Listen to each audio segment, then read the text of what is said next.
new setup. Um, so kung sa mga nanonood sa audio, or hindi, sa mga nakikinig sa Spotify, kailangan ayusin yung posture ko. Kasi may nalaman ako bigla na pag nag-sloucher kasi ako eh. Pag nag-slouch ako, lumalabas yung aking belly. Tapos minsan nag-hunch over ako. So, kaya kailangan ko i-correct yung aking um, posture. So, here we go again, podcast. New setup, new area. Kasi I wanted to take advantage sa itong mic and mic stand ko na to. Kasi feeling ko mas okay yung audio nito kaysa dun sa wireless lavalier mic na gamit ko. So, hopefully, this is better and the angle's better. Pero mas prefer ko kasi na may table sa harap na kasi ah, para kasing may rest yung hands ko. Ganun. So, yeah, I hope yeah, and also wala pala akong salamin. Ah, hindi ko pa kasi naayos masyado and kailangan pang i-improve yung aking podcasting area. Uh, I think basta kasi may glare kasi gamit tong ilaw ko. Nagkakaroon siya ng glare and hindi siya suboptimal siya. Kamusta? Um, Tag-ulan. Ano na, makulimlim na yung weather and madalas papasok na yung bagyo, no? I remember nung kabataan ko, pag bumabagyo o pag malakas yung ulan, meron dun sa bahay namin parang hindi ko alam kung babbling brook ba yung tawag doon. Babbling brook ba yung tawag doon? O yun yata yung ginagawa ko ngayon, no? I am the babbling brook. Hindi ko alam, pero basta yung pag umuulan, tapos, ah, yung pipe na nagko-collect ng, okay, so, bahay, tapos may parang ledge or reservoir, okay, na may, so, slanted yung roof, yung yero, water, magsaslide doon sa container ng nagko-collect ng tubig. Tapos, yung kino-collect na tubig na yun, papasok sa babagsak sa isang pipe papunta sa baba. Okay? So, walang kinalaman yun actually. hindi pala, hindi pala siya essential sa sasabihin ko. Basta yung tulo lang sa bubong namin, yung bagsak ng ulan doon. Actually, hindi naman. May point din pala to. So, yung bubong na yun, babagsak yung ulan, tapos, pa, ano, papwesto lang ako dun. Yun basically ang gusto ko sabihin. Walang kinalaman yung babbling brook. Yun yung, basta walang kinalaman yung babbling brook sa, hindi ko nga alam kung tama yun eh. Ine-enhance ko lang yung vocabulary ko. And wala akong luxury ngayon na kunin yung or wala akong mag-research kasi malayo yung phones ko and I don't wanna ruin yung shot. Gusto ko sana naka-lock in na nga tong yung setup ko na to eh. If ever okay siya and siguro put up some artworks dito para it's exciting. Okay. Mas okay nga rin na may konting yellow lights eh. Kasi ngayon mukha lang akong ano eh, sa dull office. Pero, will improve. Ah, what else? Tag-ulan. I would always go outside and sabihin ko kay mama, ma, umuulan no, ligo na ako. And papayagan ako ni mama nun. Parang, basta pag bumabagyo, and hindi pa, or at least nung kabataan ko, kasi medyo, syempre, carefree, no? Carefree lang yung buhay mo nun, hindi mo iniisip yung calamity. Hindi mo iniisip yung calamity ng bagyo. Kasi gusto mo lang naman magkaroon ng shower. Kasi unique pa yun eh. Unique pa siya sa feeling ko eh. Okay? Ni-imagine ko lang ini-immerse ko lang yung sarili ko nun. Nung panahon na yun. Kasi pag naliligo ako nun, tabo eh. Wala pa kami shower nun eh. Hindi ko pa siya na-experience. So yung experience ng bumabagsak, yung rainfall, raindrops keep falling on my head.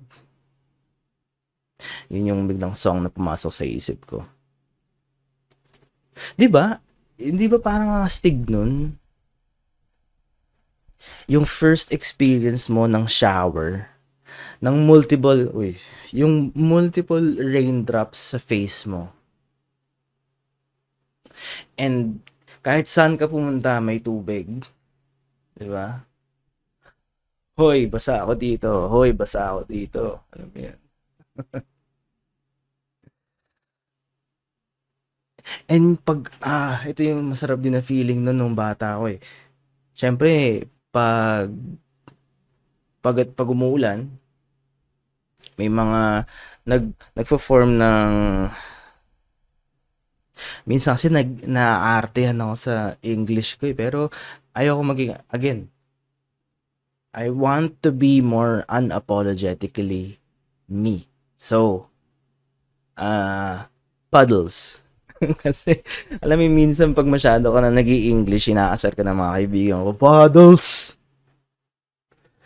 So, parte siya ng kwento eh. Ano yung Tagalog ng puddle? Minsan kasi, nag-aasaran kami ng asawa ko na pag masyadong pag may accent yung English mo, like for example, puddle, uulitin, 'di ba? Sabihin, like for example, yung ginagawa ko ngayon, paborito ko pag nagpo-form ng puddle eh. Alam mo 'yan? And siguro ang hirap lang kasi mag-Taglish is what I'm saying. Yun yung nang hindi siya nagtutunog maarte. Gets ko yun. Gets ko yung parang there's something wrong with Taglish. And doon siguro na form yung angkonyo naman nito. And no hate. Kasi ganun yung culture na nagfo-form ngayon eh. Tulad ng nangyayari ngayon. Nagtataglish ako. And okay lang yun. Hindi ko purposely inaartehan yung speech ko. Sadyang yun lang yung form of expression ko. Kasi gusto ko nga full on Tagalog eh. Kung kaya ko lang. So, that's me. Oo nga, no? Maganda nga, no? Pag hindi, sorry, ganun. Mas magandang sabihin na, yun ako eh. That's me. Hindi siya kailangan i-correct. Or dapat ba siya i-correct? Hindi naman mali ang Taglish eh. So, anyway. So, nung kabataan ko, pag umuulan, nagpo-form ng puddles, alam mo yung feeling na sisipain mo siya. Tapos, kasi hindi mo magagawa yun sa kubeta mo eh. Lahat pupunta sa drain eh. Yung mga new feelings as a kid. Kaya siguro masaya rin balikan yung pagiging bata eh. Alam mo yung kanta ng Up Dharma Down? Can't wait to be young again. Paborito ko yun. Alam mo, ang daming feels nung kantang yun. Yung kantang yun is attached to a lot. Maybe I'll go doon mamaya. Kasi sobrang, kung saan na naman pupunta yung conversation eh. Pero, pag sinipa mo yung paddle, new sensation siya eh. And bago-bago pa lang sa Earth. Alam mo yun? Naalala ko tong Bluey episode na to na parang, I wasn't born yesterday.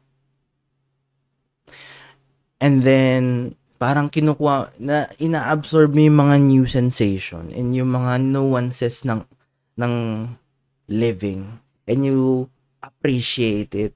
No? Yung hampas ng shower sa mukha mo. And yung pag-stomp o pag-jack, yung pag-stomp mo sa paddle, yung feeling na yun, yung mga bagong feeling na yun, tol. Yun yung mga nakakamiss. Ngayon, sobrang, alam mo na eh, naramdaman mo na lahat eh. And you keep trying to get some more feelings. And you wanna try to get some more feelings sa life natin. And may mga tao na, kaya thrill chasers, kaya siguro, may mga bungee jumping eh. Alam mo yun, may mga, alam mo, thrill seeking. Yun siguro yung,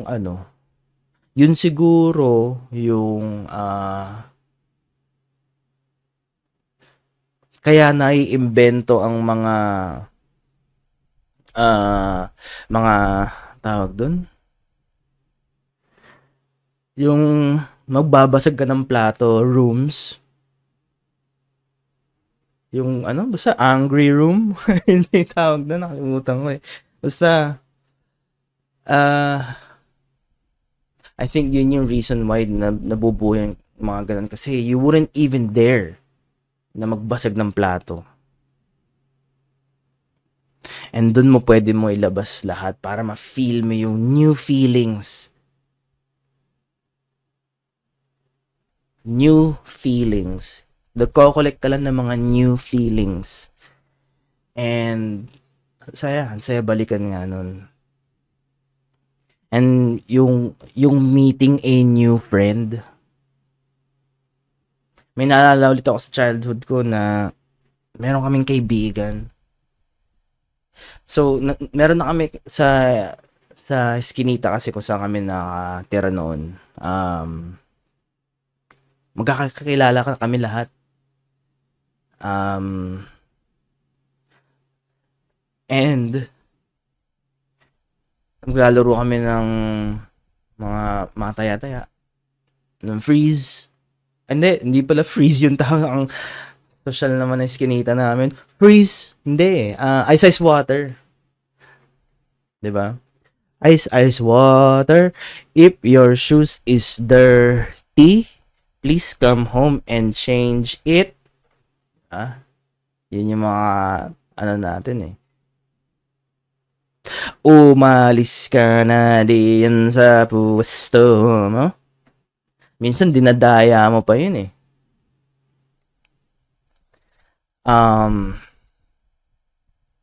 And that's another comedian's joke. So, although naisip ko na siya before, pero never mind. Yeah, yun yung mga laro dati. Ice water.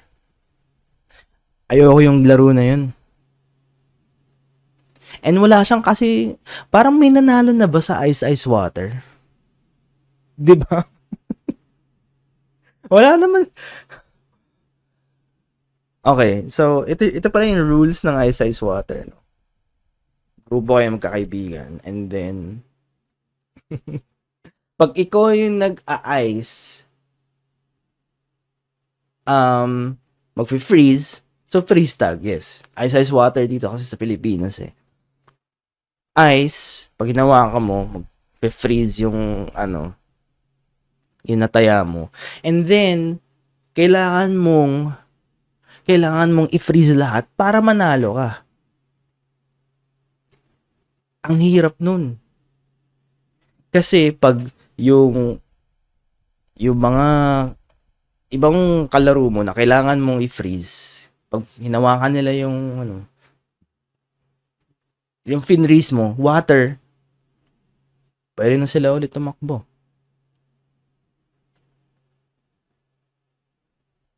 Ice water, parang wala pa ako, meron ba sa records? Masasearch mo ba sa YouTube yun? Kung meron na bang nanalo sa ice water?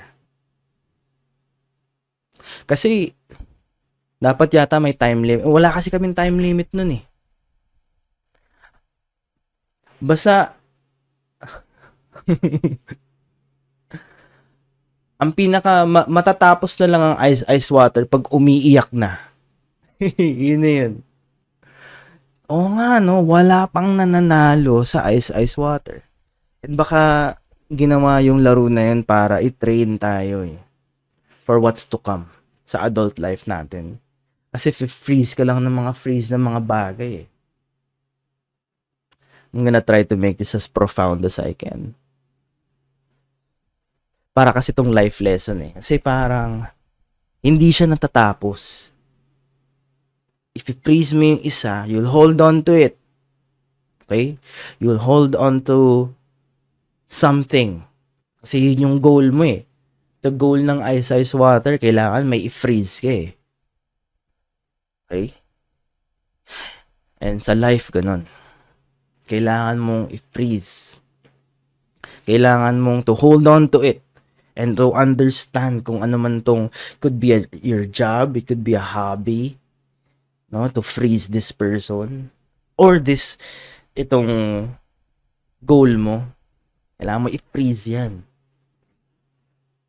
No?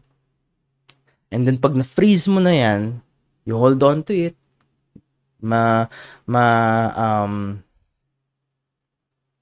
nasabi ko na ba to before? Hindi ko alam eh. O teka, nag-ano ata ako dun na deja vu bigla dun eh. Pero sige, go through lang. So, if i-freeze mo, di ba? Tapos, may kilala mo na siya, mamamaster mo na siya, yung finreeze mo, and then, bila kang bibitaw. Kasi, gusto mo na mag-pursue ng other stuff. Kailangan mo i-pursue yung mga tumatakbo para matapos mo yung game. Kasi yun yung goal mo eh. Ma-freeze mo lahat. Kasi I think a lot of us wants to be the master of everything. To be the jack of all trades. And yun siguro yung sinasabi sa atin ng ice water, no? Na hindi ka pwede maging Swiss Army knife. Ito na yung profound wisdom. You can't be a Swiss Army knife. May magandang nakuha ko to sa sa trabaho ko dati. Anong pipiliin mo? Kung may nail, chinelas? Hindi, wait lang. Hindi. Bloke ng ano ba yung matigas na ang hirap naman gawa ng analogy to. Encyclopedia na makapal ng mga enkarta, ganun. Tapos kailangan mo lang i-hammer down itong pako na to. Maaaring bumagsak siya, maaaring magawa mo yung goal mo, pero hindi niya kaya magtuloy-tuloy kasi eventually masisira din yung libro na yun eh. Pero pag pag gumamit ka ng hammer, woo! Forever. Kaya mong mag-hammer down ng mga nails. Anyway, point ko dun, you can't be a Swiss Army knife. Mahirap yun. You can. Pero it's going to be a game of ice water. That's what I'm trying to say. And kung walang sense and kung napakawalang kwenta, it's okay. Yun lang yung aking pananaw eh. So anyway, ice water, no? Makaka-ice ka eh. Makaka-ice ka ng mga ilan eh. Makaka-ice ka ng isa, dalawa, tatlo, ganun. Pero, yung mga kakampi niya, okay? Yung mga kakampi niya, iwa-water dyan. Kasi eventually, kailangan mo rin mag-pursue eh. Ang layo nila eh. Di ba? Unless talagang may record time, no? Sa Pilipinas, kung may nanalo na ba sa ice water. And feeling ko nga, I'm preaching to myself eh. Kasi ang dami ko ring gusto eh. Isipin mo. Nag-animate ako, parang nagdagustuhan ko ang animation. And nag-film ako. And well, I guess, ang dami ko lang kasi talagang, ngayon, nagpa-podcast ako ngayon. Tapos, nag-game development pa ako. Tapos, nagsusulat ako ng movie scripts na hindi ko naman, parang mga 1 page lang and then tatamarin na ako kaagad. Parang yun yung naging ano ko ngayon eh. Parang that's, so far, sa years of existence ko, parang ang dami. Nagsi-stream din ako ng game. And siguro, just to defend myself, no, sa self-scrutiny, hindi ko naman gustong i-master lahat. Na parang i-juggle lahat ng mga interests ko. Sa tingin ko, I'm just trying to figure out what I'm meant to do, or I'm trying to find yung kaya kong gawin as long as I can. That I would enjoy and would never cease to do. Na hindi ako titigil. Na I would find fun enough na okay lang ma-stress or okay lang ma-burn out. Pero I would still enjoy doing it. Hindi yung susukuan ko siya. We're all, I guess, may mga iba siguro na nakaka-relate dun. Na parang gusto lang naman nating hanapin yun eh. Kaya nagtatry tayo ng mga ibang avenues eh. Kaya siguro, nung una, conscious pa ako dun eh.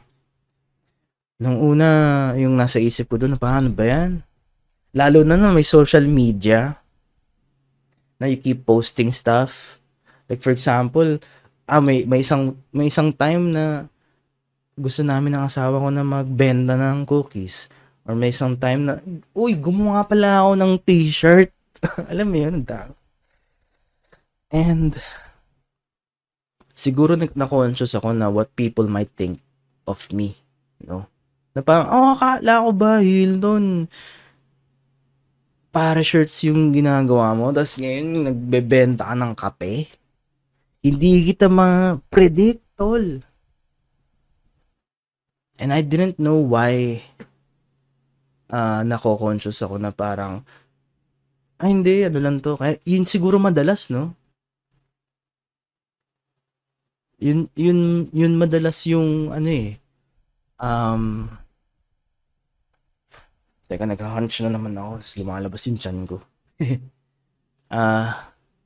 Yun siguro yun eh, na takot ako noon, or maybe hanggang ngayon. O ngayon nga, itong podcast, minsan nako-conscious ako eh. na, o di ba Hilton, nag-edit ka? O ba't ka biglang nagpa-podcast? Hindi kita ma-predict. Meron mo nagsasabi nun? Minsan, wala naman pakialam yung mga tao sa atin eh. Yung mga tao or what you're doing. Yeah, just keep doing what you wanna do. Diba? Kasi we're all just trying to, gusto lang naman nating manalo sa ice water eh. Just to drive that analogy, no? Pero wala pa kasing nananalo sa ice water, yun yung problema dun eh.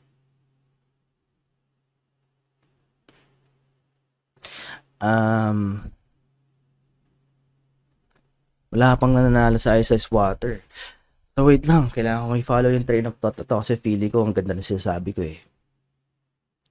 Yung mga tao na nagsasabi, or wala pa naman yata ang nagsasabi sa akin nun eh. Oo nga, wala pa. Talagang yung nasa utak ko lang na parang ayokong i-disappoint yung mga taong once nag-support sa akin, like for example sa animation, no? Somehow tumagal ako sa pag-animate and naging thing ko siya. And feeling ko masyado kong in-identify yung sarili ko as an animator. Pero as time went by, parang nahihirapan na ako and nakaka-feel na ako ng burnt out, nakaka-feel na ako ng burnout, nakaka-feel na ako ng this isn't fun anymore and I kind of wanna do game development. So nag-game development ako and nag-aral ako ng coding language and then to some degree nakagawa ako ng game, ng app. Ito yung Pupurash. Nasa itch pa ata siya eh, HIO. itch.io. Tapos hanapin niyo Pupurash. PUPU space rush. So yung point ng game na yun, maglilinis ka lang ng tayo ng aso. Yun lang. So, magkakaroon ka ng coins and then yung coins bibili ka ng mga upgrades para mas mabilis mo, mas efficient ka maglinis ng pupu ng aso. Yun lang. And nagawa ko siya eh. And then hindi siya nag-click, so on to the next endeavor. Tinry ko magkaroon ng t-shirt line, ng fashion line. T-shirt lang kasi mahilig ako sa t-shirts eh. Na graphic tees, no? And then na-enjoy ko siya and hindi ako nagbo-boast, pero it came to a point na na-invite ako sa isang event na to be a sponsor ng Pare shirts. Yun yung ginawa ko eh. As in, lang siya, para siyang yung concept kasi ng Supreme na logo. Yung Supreme lang, tapos rectangular logo lang siya. And then sobrang na ako doon na sabi ko, tol, yung Supreme, sobrang laki ng kinikita. Sobrang designer clothes siya na parang kaya ko siyang gawin. So ginawa ko, same, rectangular brick logo. Tapos nilagay ko Pare. Wala lang. Kasi feeling ko I use that word not a lot anymore. Noon Pare, masyado akong nagsasabi ng Pare. So, it's my favorite word noon eh. Anyway, so, minsan yung mga peers mo na nagsasabi sa'yo na, siya yung si Pare shirts. Uy, si Pare shirts. Every time na nakikita ko yung mga yung mga dati kong mga kaibigan. Uy, si Ton, Pare. Uy, si Hilton, ano yan? Animator yan. And then, kumbaga, yun yung season ko nun eh. And then, pag nag-iba ka na, parang nahihiya na ako sa mga kaibigan ko na nagbago ako. You know that feeling? Na nahihiya ako na sabihin nila na, anong ginagawa mo? Bakit may Pupurash? Ang alam ko, Pare shirts kay. Hindi kita ma-predict, tol. Wala pa nagsasabi nun. Wala pang ganun kagalit sa'yo. Para sabihin na ito na alam ko nagti-t-shirt ka eh. Pero nung kumabig ka sa animation, hindi ko na-predict yun. Kaya nadidismaya ako sa'yo. Yun yung voice sa utak ko. Yun yung, yun yung parang nasa utak at kinakatakot ko nun. Na, yun yung kinakatakot ko na sasabihin sa akin na bakit ka nagbabago bigla ng passion. Eh, hindi naman sa gusto kong masterin lahat. Bro, just gusto lang naman nating manalo sa Ice Ice Water is what I'm saying.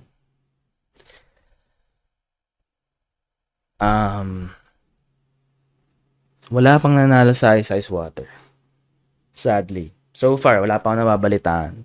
Search natin mamaya kung may nanalo na ba sa Ice Ice Water. Kailangan niya yata ng medal sa barangay. And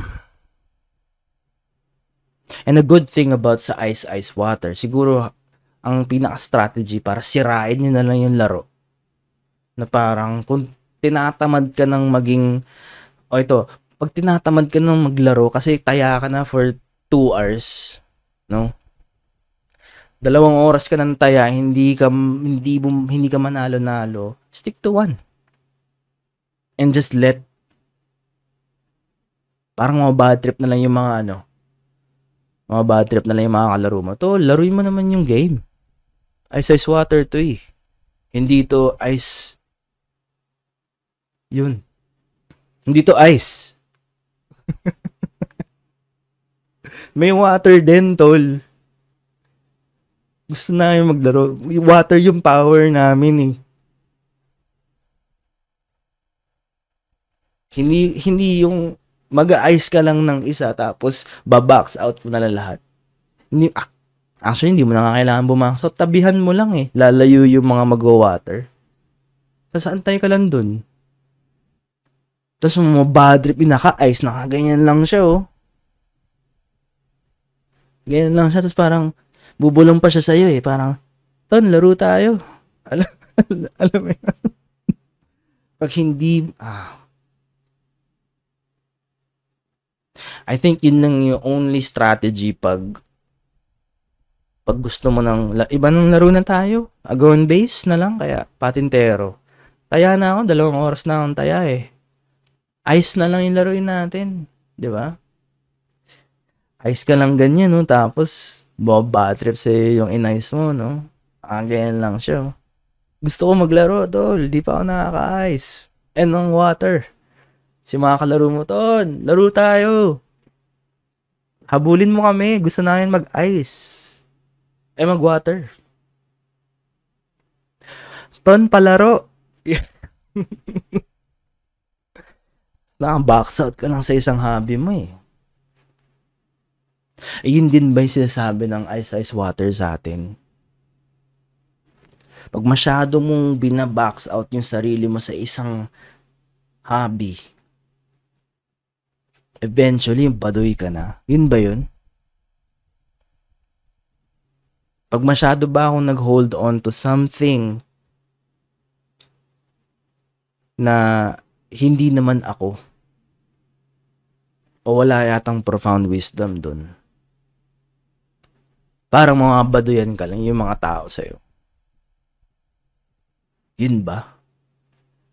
So let's say, kung ifa-follow natin yung logic na yun, na pag nag-ice lang ako and then binax out ko lang, tapos yung iba parang, tol, palaro.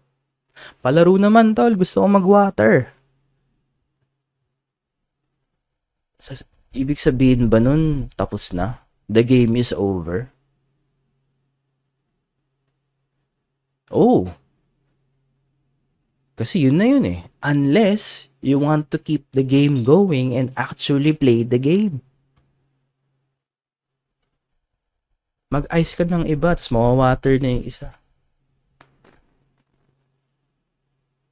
So, dapat ba wag stick to 1? I don't know. Ano bang sinasabi ko? Try ko lang namang gawing meaningful ng Ice Ice Water kasi isa siya sa mga laro na ayaw ko. Kasi ayoko maging taya. And ang boring din naman eh. Alam mo yung parang Okay, sa perspective ng taya, ikaw yung magko-control ng game. Actually, pwede nga, para siyang para siyang laro ng, let's say for example, pag ikaw yung taya, you dictate how fun the game will be. Alam mo yun? Kung nakikita nila na sobrang nag-e-effort ka sa laro ng ice as to fulfill that role of taya, tol, mag-e-enjoy yung mga kalaro mo. Nasa attitude mo rin naman yun eh. Kung talagang ganado ka, na parang, oy, ice na, oy, tatlo na yung ice, tol. Hahabulin ko kayo. Tapos may mawawaters, parang magagalit ka, grrr! Tapos mag-enjoy yung mga kalaro mo doon. And that, I think, has its own wisdom din doon eh, na parang, you got to play the game. And nasa attitude mo on how fun you want the game. Kasi yung mga kalaro mo, bumabase lang sa'yo eh. Bumabase yung mga kalaro mo sa kung gaano ka kabibo sa pag-play ng role ng taya sa laro ng Ice Water, no? Dami palang mapupulot dun, no? And yeah, nasa iyo. Ikaw yung nag-orchestrate. Nasa iyo yung level, nasa iyo yung tempo. Kung gaano kasaya yung laro ng Ice Water pag ikaw yung taya. So kung gusto mo muna magpahinga, ice ka lang ng isa, tapos parang strategize ka konti. Tapos may mga tatama rin nga, lalapit-lapit sa'yo, i-dare ka, parang, oy, ice mo ako. Pwede mong snap, alam mo yun? Snap ice para mataya mo siya. Ayun, and also, pag ikaw naman yung hindi taya, no, yung taga-ice ka, ikaw yung tumatakbo-takbo. Ang hassle nun, pag hindi ka ina-ice, no, alam mo yung parang kawawa ka naman, hindi ikaw yung magdidictate kung gaano kasaya yung laro eh. Kasi pwedeng hindi ka i-ice eh. Alam mo yung sobrang galing mong tumakbo, na parang nasa isang gilid ka. Alam mo yung baduy ka masyado, no? Isipin mo sobrang baduy ka. Umalis ka. Kunwari nasa isang eskinita lang kasi kami naglalaro nun. Ikaw pumunta ka sa Makati. Ang corny mo nun. Malayo kasi sa amin yung Makati. Alam mo yun. Kaya yun yung, context. Ang layo mo masyado. Bakit i-expect mong ma-ice ka kung ganun ka? Ang labo din nun eh, no? And hindi ko alam kung ba't ko binring up, no? Pero, eventually, pag hindi ka taya, hindi mo alam na masaya lang siya until hindi ka ina-ice eh. Nale-left out ka bigla. Parang, oy, ice mo naman ako. Tapos parang lahat ng mga kaibigan mo na ice na ikaw hindi pa. So, ginagawa mo, lumalapit ka konti dun sa mag-ice. Kasi tatama rin ka, ano ba itong ginagawa ko? Tumatakbo-takbo lang. So, walang nag-ice sa akin. Gusto ko naman ma-ice. And gusto ko rin na mamawater din ako.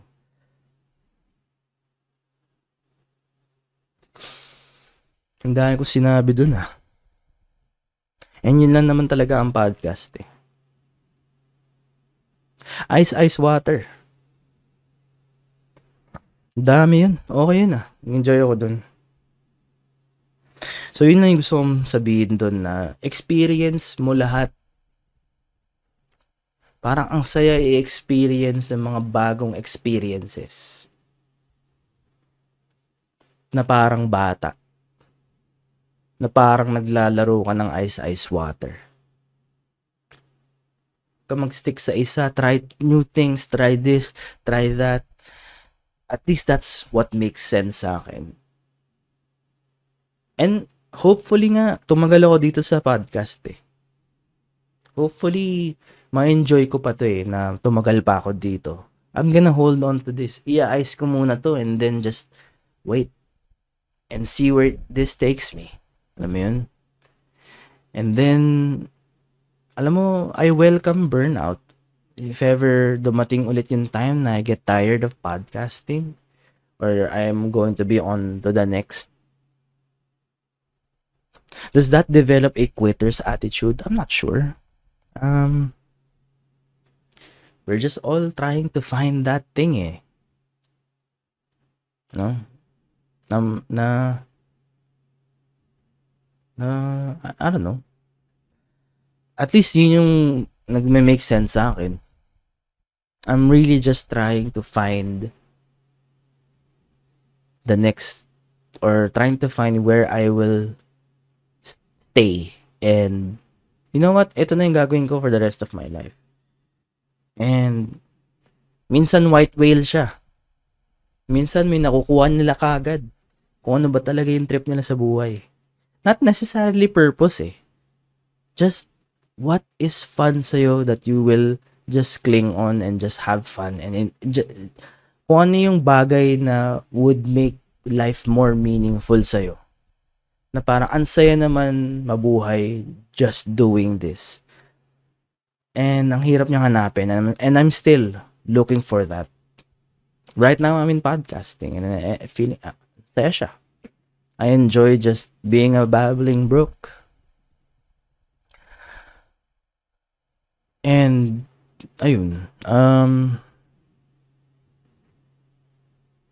Don't let other people dictate kung ano yung...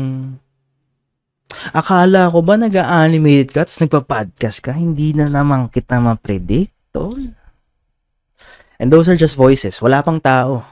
Wala pang tao nagme-message sa akin. Makikita mo sa messenger, no? Na parang, to, narinig ko, nagpa-podcast ka na ngayon Hindi na kita ma-predict. Ayoko na sa'yo. Walang sense, diba? Parang, wala pang... Alam mo, minsan yung anxiety natin would really take over and then just put some funny, alam mo, if you voice it out, nakakatawa siya Kasi yun naman talaga yung takot ko, literally yung takot ko na parang pag nag-iba ako, pag nag-jump ako from animation and then naging podcaster ako bigla, I just feel like tatawanan nila ako. Na parang, hindi nag-work yung animation sa'yo ngayon, no? O ngayon, nagpa-podcast ka. Ano ka? Gecko? Chameleon pala. Hindi ko alam. Pero yun yung doon ako conscious. And sometimes, nagiging fearful na ako to find the thing that I enjoy the most. And I hope this encourages you, no? Na just don't be afraid. If you feel like one thing ain't working anymore, try the next thing. And let's end it there, no? I enjoyed talking about that. Na-enjoy kong i-break down ang Ice Water na just came out of nowhere. Yun lang naman yung nasa heart ko ngayon, and I enjoy podcasting. I'll hold on to this muna. So, yeah. Episode 13. Tinton Podcast in the books na. Salamat sa mga nanonood. And also, again, Tinton Podcast, available tayo sa Spotify and sa YouTube. Pag video, kung gusto mo nakikita habang sasalita, nasa YouTube. Pero audio, hindi na, dati kasi nagvi-video podcast din ako sa Spotify. Pero ngayon, gusto ko audio na lang. Para stig. Para may views ang YouTube ko and may plays ang Spotify if you want just audio. So, two separate things na yun. What else? Ayun, video questions. Please. So, if you're a listener, minsan kasi gusto ko ng isang magandang conversation And one way of doing that is opening a forum na ask me anything. Could be sige, for now, Kahit comment nyo na lang sa Spotify or sa YouTube. Any questions, DMs na answer ko. Sorry.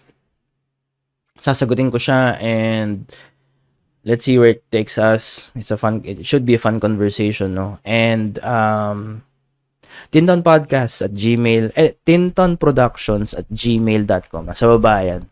Email nyo lang dun yung video question, audio question. It would definitely be a fun interaction between us. So yeah, episode 13, Tinton Podcast. Bye!